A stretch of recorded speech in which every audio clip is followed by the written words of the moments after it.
Lingkungan Gajah Oling yang dahulu dikenal sebagai daerah batik tulis, sekarang hanya tinggal kenangan. Pembeli lebih menyukai batik Gajah Oling hasil cap daripada produksi batik tulis Gajah Oling. Hal tersebut akhirnya mempengaruhi harga jual batik Gajah Oling yang mengalami penurunan karena sepinya pembeli. Untuk mensiasati sepinya pembeli, para pembatik lebih banyak menerima pesanan batik tulis dari perorangan maupun dari sebuah instansi dengan jumlah yang relatif terbatas. Selain itu, mereka juga mengeluhkan tidak adanya regenerasi untuk mencetak pembatik-pembatik muda. Para pembatik mengakui kurangnya perhatian dari pemerintah setempat mengenai pengrajin batik tulis ini. Terbukti, kebanyakan dari mereka terhambat permasalahan modal dan penjualan. Selama ini, para pengrajin batik tulis Gajah Oling selalu menjual sendiri hasil batik mereka. Para pengrajin batik tulis Gajah Oling juga mengeluhkan kenaikan harga bahan batik. Kain mori kualitas bagus misalnya, naik dari Rp28.000 per potong menjadi Rp30.000 per potong.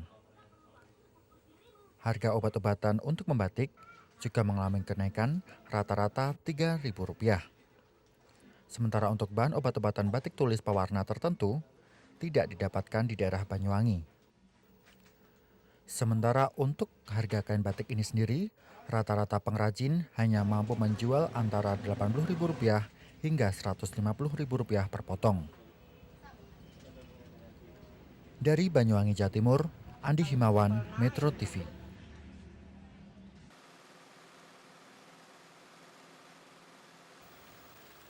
Salah seorang pengusaha kopiah di Kebumen, Jawa Tengah, Adi Sutanto mengaku dirinya mampu mengekspor kopiah ke Malaysia hingga 5.000 kodi setiap kali kirim selama 10 tahun terakhir. Pengiriman kopiah ini mencapai 5 kali dalam setahun.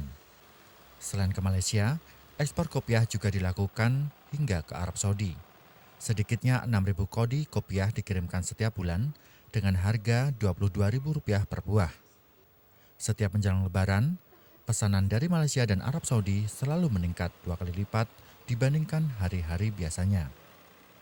Adi Sutanto mengaku saat ini prospek ekspor kopiah ke Malaysia dan juga ke Arab Saudi terancam mandek karena mahalnya berbagai bahan kebutuhan industri kopiah. Sementara untuk harga kopiah sendiri, kenaikannya tidak secepat kenaikan harga bahan baku. Adi Sutanto juga menegaskan selama ini kebutuhan untuk pasar di dalam negeri hanya sekitar 5% dari seluruh total produksi. Selain mahalnya bahan baku, ancaman mandeknya industri kopiah di Kebumen ini juga akibat menurunnya order ekspor. Saat ini harga bahan baku kain naik dari Rp25.000 menjadi Rp35.000 per kilogram. Sementara harga spon naik dari Rp9.000 menjadi Rp12.000 per lembar. Dari Kebumen, Jawa Tengah, Siono Sugondo, Metro TV.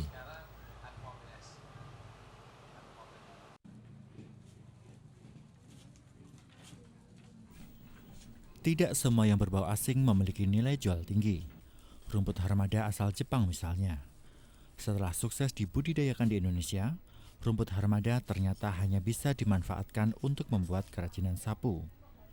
Harga jual sapu dari rumput Harmada pun ternyata jauh lebih rendah dibandingkan sapu sabut kelapa atau sapu serat kebang atau cuk.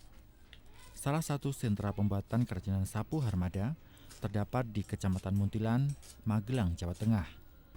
Di pasar lokal, para pengrajin hanya mampu menjual sapu rumput Harmada dengan harga Rp2.000 per buah untuk sapu kecil dan Rp7.000 per buah untuk jenis sapu Harmada besar.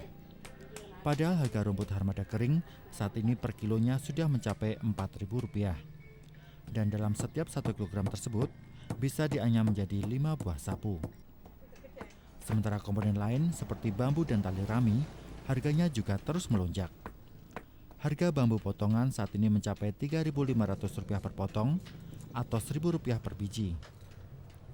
Sejumlah pengrajin sapu Harmada di Muntilan mengaku, setiap menjual sebuah sapu Harmada, mereka hanya mampu menghasilkan keuntungan sekitar Rp500. Penjualan sapu Harmada ini biasanya dikirimkan ke Bali, Surabaya, dan Semarang. Sementara di wilayah Magelang sendiri, produk ini tidak banyak disukai. Meski demikian, ratusan pengrajin di wilayah ini terus bertahan.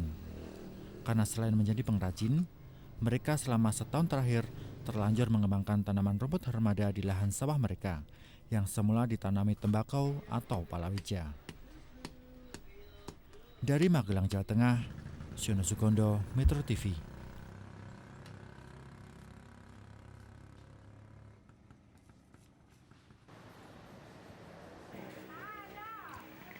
Kain songket yang merupakan bagian dari adat istiadat Melayu, saat ini pemasarannya sudah merambah hingga ke Malaysia.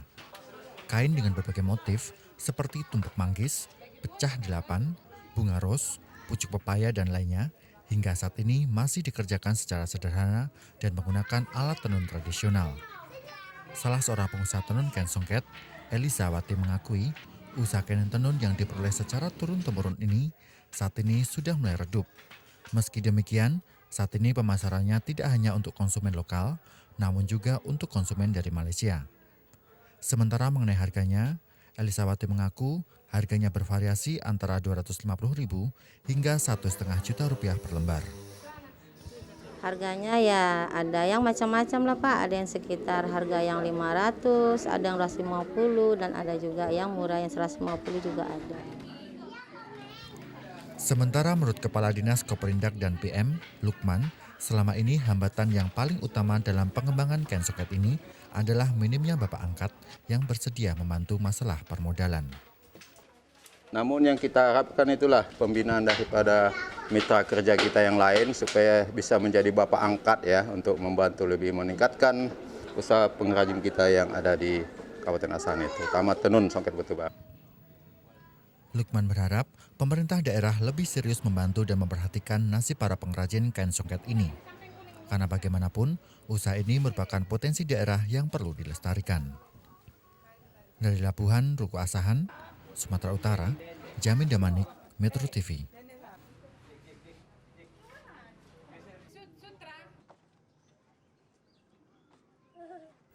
Salah seorang pengrajin sandal berbahan baku limbah mebel kulit adalah Nurwanto. Sebelumnya Nurwanto menggunakan bahan baku berupa lembaran kulit sapi. Namun, karena harganya cukup mahal, maka hasil kerajinan Nurwanto tidak bisa dijual dengan harga yang murah. Saat melihat banyaknya limbah kulit yang biasa disebut dengan taskir, Nurwanto dan para pengrajin lain di kawasan Gandean, Solo, Jawa Tengah, mulai mengganti lembaran kulit sapi tersebut dengan taskir. Hasilnya, para pengrajin bisa menghemat biaya produksi hingga 75%. Selain itu, para pengrajin bisa menjual produk kerajinan ini dengan harga yang lebih murah. Harga sandal ini bervariasi antara Rp90.000 hingga Rp130.000 per kodinya. Ya, harapannya nggak mulu-mulu, cuma harganya stabil itu loh Pak, nggak naik-naik, nggak, ya tetaplah nggak apa-apa, tapi jangan naik terus itu. Harga bahan baku stabil gitu Ya, ya? stabil nggak masalah. Menurut Nurwanto, para pengrajin bisa memproduksi rata-rata 12 kodi sandal setiap 4 hari sekali. Meski demikian, Nurwanto mengakui tahun ini terjadi penurunan omset penjualan, sehingga keuntungan ikut turun sebesar 30%. Penurunan ini diperkirakan akibat kenaikan harga beberapa bahan baku sandal, seperti pewarna, lem, dan karet pelapis sandal, yang merupakan barang impor. Kenaikan harga bahan baku ini, ironisnya tidak membuat para pengrajin otomatis bisa menaikkan harga jual sandalnya. Dari Solo, Jawa Tengah, Ratna Sugiyarti, Metro TV.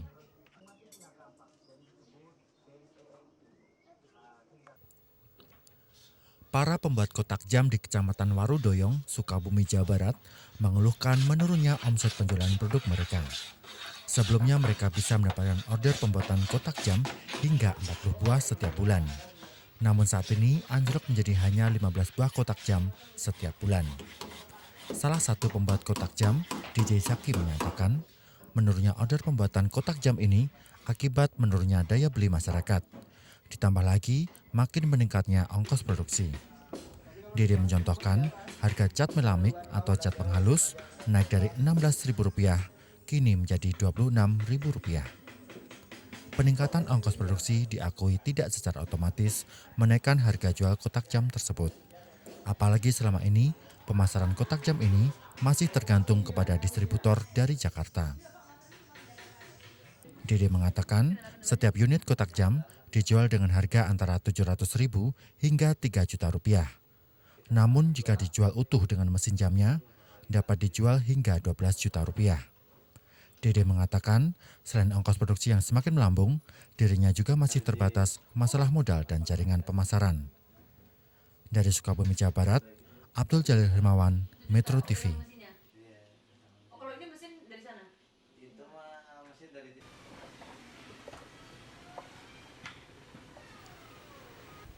Untuk menerobos ketatnya persaingan di pasar internasional, para pengrajin ukir kayu harus menciptakan motif dan model kerajinan yang inovatif.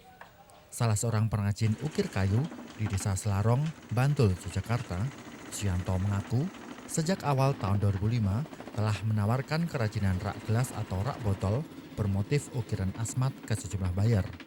Hasilnya ternyata cukup lumayan. Karena unik, kerajinan rak ini berhasil menembus ketatnya pasar ekspor kayu olahan, di antaranya Amerika Serikat dan Belanda. Menurut Suyanto, pengiriman ke Amerika Serikat mencapai 2.000 buah rak setiap 3 bulan sekali, sementara ke Belanda mencapai 2.000 rak setiap bulan. Dengan dibantu oleh 10 orang karyawan, Suyanto mampu memproduksi rak ukiran asmat rata-rata 200 buah setiap hari. Selain Suyanto, sejumlah pengrajin di Desa Selarong, Bantul, Yogyakarta saat ini mulai beralih dari kerajinan ukir kayu motif bunga ke ukiran kayu motif asmat untuk berbagai barang kerajinan. Sejumlah pengrajin mengaku biasanya motif baru ukir kayu tersebut akan bertahan 1 hingga 2 tahun ke depan. Sehingga setiap 2 tahun sekali, para pengrajin harus menciptakan motif baru agar bisa mempertahankan produk ekspor mereka. Dari Bantul, Yogyakarta, Siono Sukondo, Metro TV.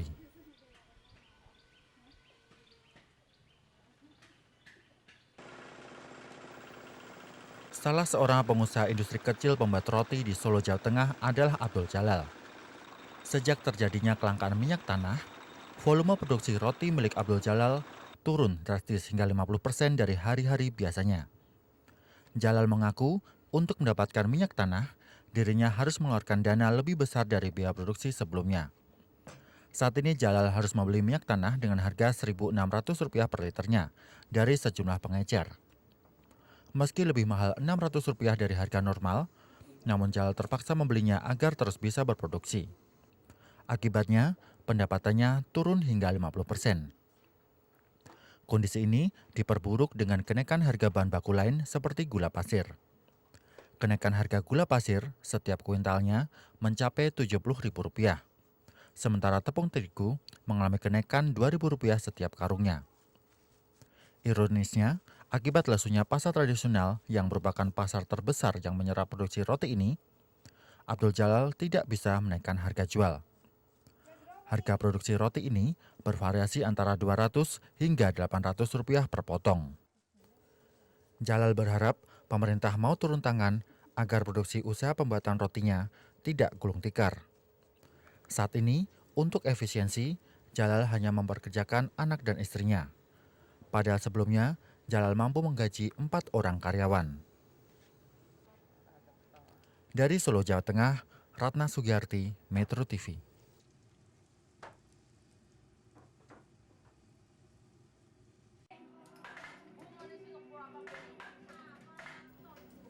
Ratusan pengusaha dan pengrajin shuttlecock di Desa Lawatan, Dukuh Turi, Tegal, Jawa Tengah saat ini dibuat khawatir dengan merebaknya kembali isu flu burung. Pasalnya, ribuan bulu unggas yang dipesan oleh para pengusaha dan pengrajin tersebut berasal dari negara yang identik dengan penyebaran flu burung, seperti Taiwan dan Hong Kong. Salah seorang pembuat shuttlecock, Nur Hayati, mengaku sangat khawatir dengan kembalinya merebaknya isu flu burung.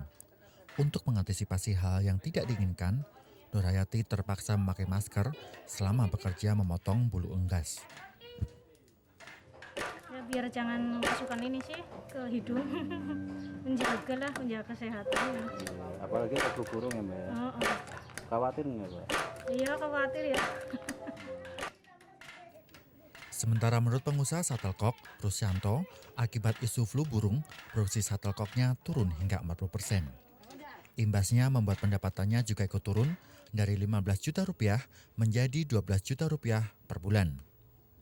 Jelas mungkin masyarakat sini ya merasa khawatir ya menghadapi apalagi bulu-bulu Impor ya, di sini mayoritas beli impor sih Pak. Ya.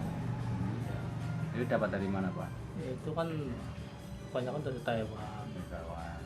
Terutama. Terus terutama ini ada lagi dari Hong Kong atau apa.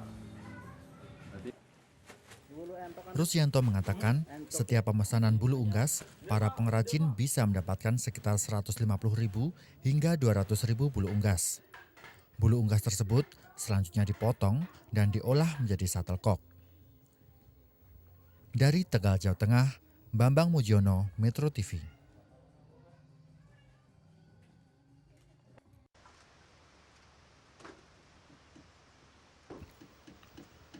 Bunga pohon aren selain bisa dimanfaatkan untuk pembuatan gula merah, dari batang pohon aren juga bisa diubah menjadi tepung.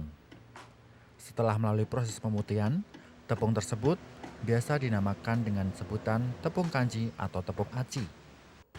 Tepung yang berasal dari pohon aren ini merupakan bahan pokok pembuatan bakso, mie telur, dan kue-kue.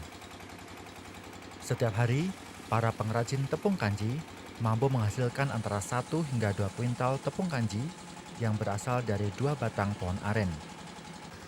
Tepung kanji ini kemudian dijual seharga Rp1.000 per kilogram. Harga 1 batang pohon aren dibeli dengan harga Rp20.000 hingga Rp100.000, tergantung besar kecilnya pohon aren tersebut.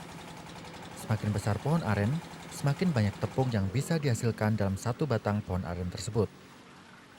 Sementara untuk mendapatkan pohon aren, para pengrajin harus memesan dari luar kota Purwakarta, yaitu Subang, Kerawang, bahkan sampai Sumedang. Sementara proses pembuatan tepung aci ini tergolong rumit. Pasalnya para pengrajin harus memarut pohon terlebih dahulu, kemudian diperas menggunakan tangan, dan memerlukan banyak persediaan air. Dari Purwakarta, Jawa Barat, Kusni Mubarok, Metro TV.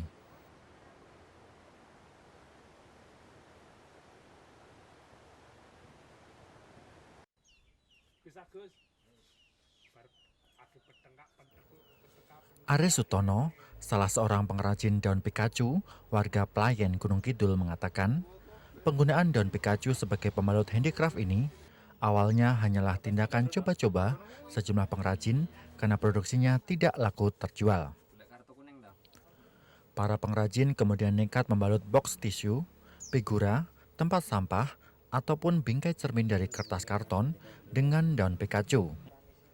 Setelah dibiarkan beberapa hari, tulang daun Pikachu yang menempel pada semua produk handicraft itu justru semakin menarik bentuknya. Bahkan, warna daun Pikachu tetap terlihat hijau dengan tekstur unik. Tindakan coba-coba para pengrajin tersebut justru berbuah peluang pasar yang cukup baik, karena order dari sejumlah buyer asing terus mengalir, terutama dari Australia, Malaysia, dan sejumlah negara lain. Sementara untuk pasar di dalam negeri seperti Bali dan Jakarta juga turut melonjak. Dari sejumlah pengrajin di Pelayan Gunung Kidul, tidak kurang dari 15.000 buah produk dikirimkan ke Australia dan Malaysia setiap 3 bulan sekali. Sementara untuk pasar di dalam negeri, setiap tahun terjadi lonjakan tidak kurang dari 40%. Meski demikian, para pengrajin tetap memasang standar harga yang wajar. Box tisu misalnya dijual dengan harga Rp8.000 per buah.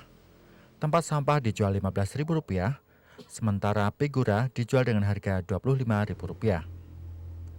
Selain membalut berbagai produk dengan daun Pikachu, para pengrajin juga memproduksi berbagai produk dengan pelepah pisang ataupun kulit pohon lamtoro.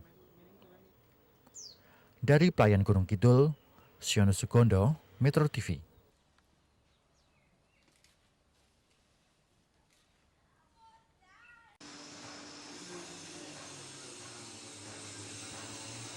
Inilah proses produksi gamelan Jawa di tempat salah satu pengrajin di Solo, Jawa Tengah.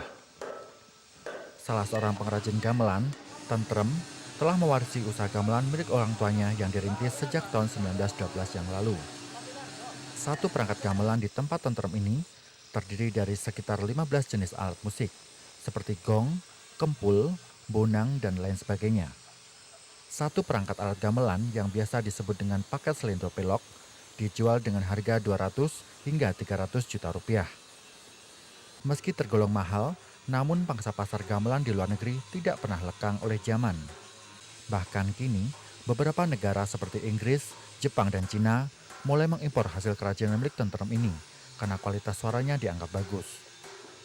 Menurut Tentrem, para importer di ketiga negara tersebut meminta agar Tentrem memproduksi jenis gamelan yang ukurannya lebih kecil dari ukuran gamelan Jawa yang dipakai oleh pasar domestik. Suara musik dari gamelan tersebut digunakan di beberapa klinik kesehatan sebagai terapi gangguan jiwa.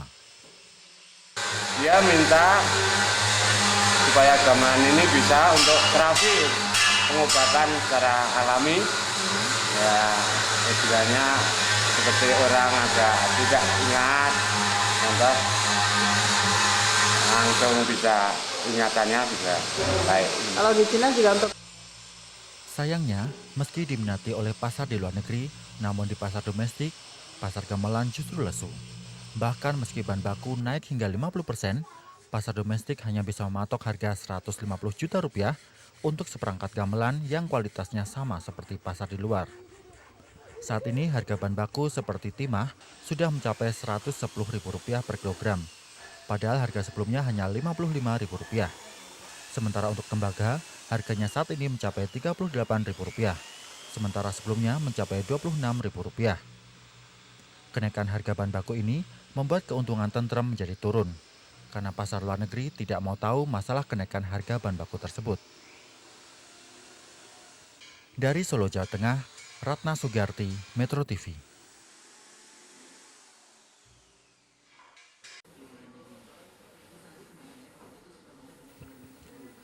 Gondo Wiono, salah seorang pengrajin patung Liberty, mengaku mampu mengekspor patung Liberty ke Amerika Serikat hingga 10.000 buah setiap tahunnya.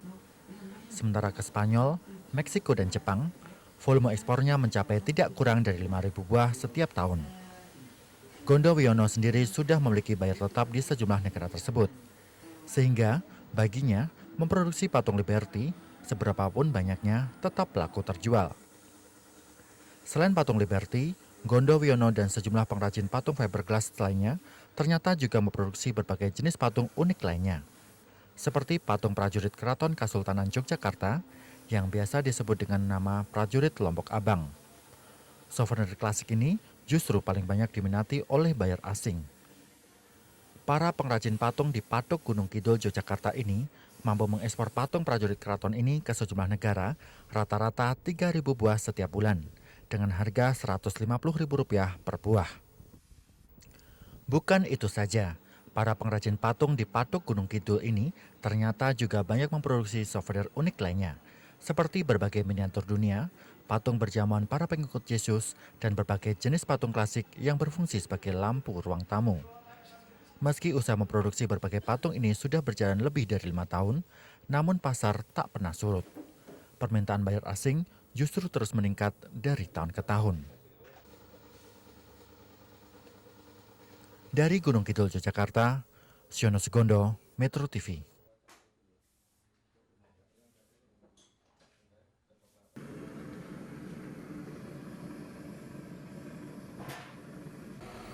Salah seorang pengrajin tembaga di Desa Kentolan Kidul, Pajangan, Bantul, Yogyakarta, Swanto mengaku melambungnya harga tembaga saat ini tidak mampu menutupi besarnya ongkos produksi. 4 bulan yang lalu, harga bahan baku tembaga hanya mencapai Rp20.000 per kilogram.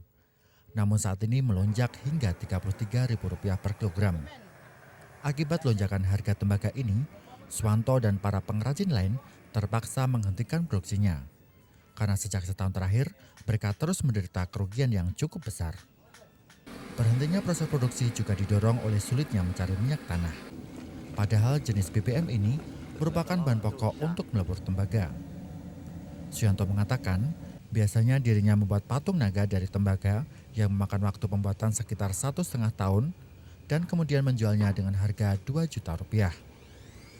Saat ini, Suyanto mengaku tengah menyelesaikan patung poster salah seorang pemilik perusahaan taksi dan dirinya mematok harga Rp15 juta.